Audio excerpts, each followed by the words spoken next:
আপনারা কি জানেন ছেলেরা অনেক বোকা? না না। তাহলে এবার কারণটা বলি কেন বললাম ছেলেরা বোকা।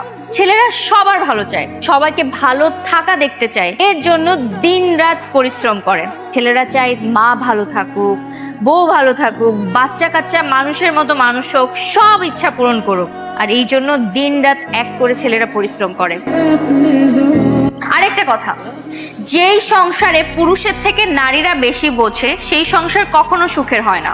একদম একদম। আচ্ছা আচ্ছা, আপনি তো সংসার জীবন নিয়ে অনেক কথাই বললেন, তো কোনো পুরুষ যদি বিবাহ বন্ধনে আবদ্ধ হওয়ার আগে কাউকে ভালোবাসতে চায়, সেটা কি অন্যায়? না, অন্যায় কেন হবে? আমিও তো একজনকে ভালোবাসতে চাই, তো সে যদি আমাকে পাত্তা না দেয় তাহলে কি করব? তার মন কয়টা? একটাই। এই একটা মন সে কাকে দিবে সেইটা সেই নারীর উপর ডিপেন্ড করছে। ওই মন পাওয়ার জন্য যেই পুরুষ সব থেকে বেশি ইমপ্রেস করতে পারবে মেয়েটাকে, ওই মন পাওয়ার যোগ্যতা সেই ছেলেটারই।